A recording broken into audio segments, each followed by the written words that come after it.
Hey guys, welcome back to Matthew's Bible channel. I'm Matt. Today we're going to be in Genesis chapter 16 and Genesis chapter 17.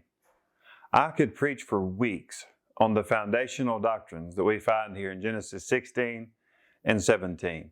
We first start out with Sarai and Hagar, and then we move through with Abram, who gets his name changed to Abraham. And then we see with the covenant that God makes with Abraham and his son Isaac.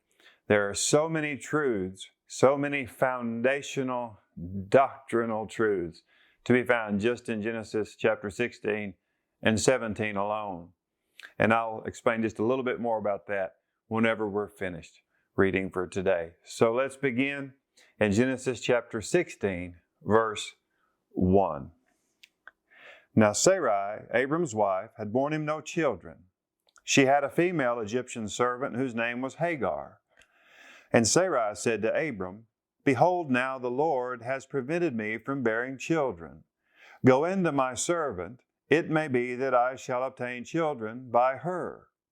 And Abram listened to the voice of Sarai. So after Abram had lived 10 years in the land of Canaan, Sarai, Abram's wife, took Hagar the Egyptian, her servant, and gave her to Abram her husband as a wife. And he went into Hagar, and she conceived. And when she saw that she had conceived, she looked with contempt on her mistress. And Sarai said to Abram, May the wrong done to me be on you. I gave you my servant to your embrace. And when she saw that she had conceived, she looked on me with contempt. May the Lord judge between you and me. But Abram said to Sarai, Behold, your servant is in your power. Do to her as you please. Then Sarai dealt harshly with her, and she fled from her. The angel of the Lord found her by a spring of water in the wilderness, the spring on the way to Shur.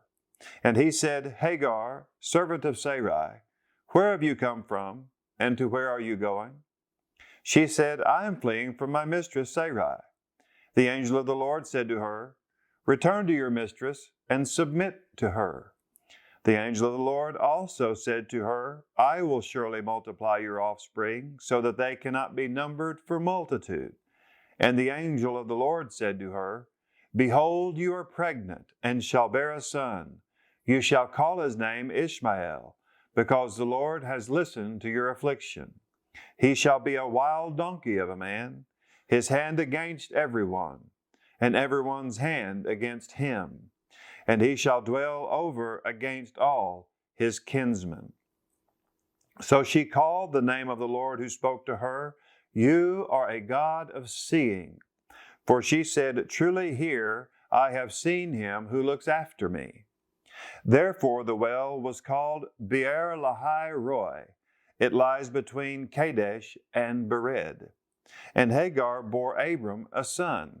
And Abram called the name of his son, whom Hagar bore, Ishmael.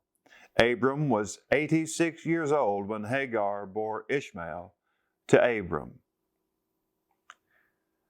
When Abram was 99 years old, the Lord appeared to Abram and said to him, I am God Almighty. Walk before me and be blameless, that I may make my covenant between me and you and may multiply you greatly. Then Abram fell on his face, and God said to him, Behold, my covenant is with you, and you shall be the father of a multitude of nations. No longer shall your name be called Abram, but your name shall be called Abraham. For I have made you the father of a multitude of nations. I will make you exceedingly fruitful, and I will make you into nations, and kings shall come from you.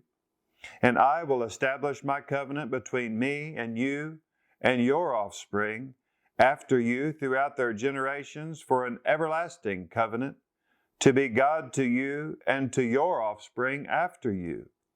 And I will give to you and to your offspring after you the land of your sojournings, all the land of Canaan, for an everlasting possession, and I will be their God.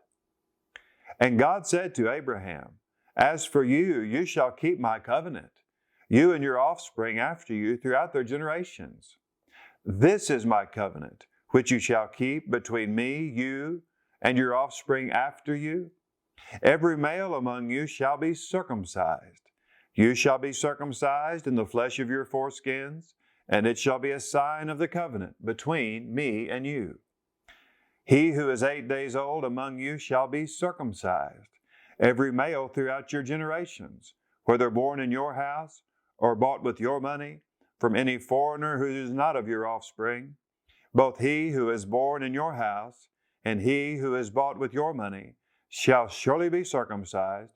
So shall my covenant be in your flesh, an everlasting covenant. Any uncircumcised male who is not circumcised in the flesh of his foreskin shall be cut off from his people. He has broken my covenant.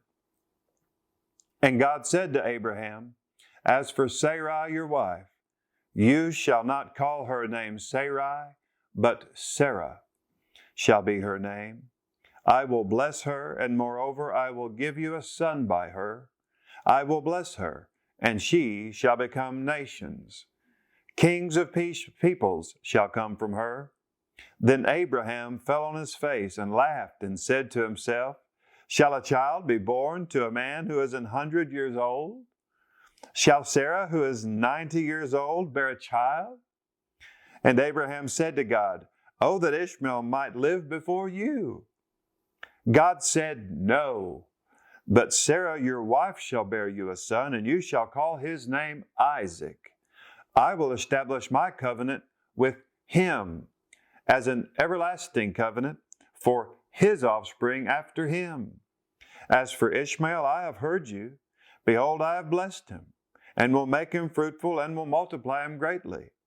He shall father 12 princes, and I will make him into a great nation. But I will establish my covenant with Isaac, whom Sarah shall bear to you at this time next year. When he had finished talking with him, God went up from Abraham. Then Abraham took Ishmael his son, and all those born in his house or bought with his money, every male among the men of Abraham's house, and he circumcised the flesh of their foreskins that very day, as God had said to him. Abraham was 99 years old when he was circumcised in the flesh of his foreskin, and Ishmael his son was 13 years old when he was circumcised in the flesh of his foreskin.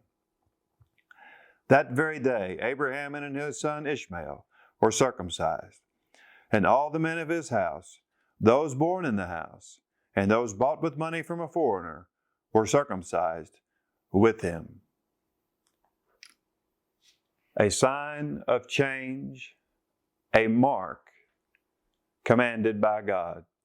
When we have seen God, we will be different. We should be different. It's very important to see the story as it goes now down through the line of Isaac, and we're heading ever more closely to the cross in this story we call the crimson thread of redemption. Thank you today for following us. Tomorrow we will be in Genesis chapter 18 and 19. So until then, thanks for watching. Like, subscribe, hit the notification bell. God bless. Hey guys, thanks for watching.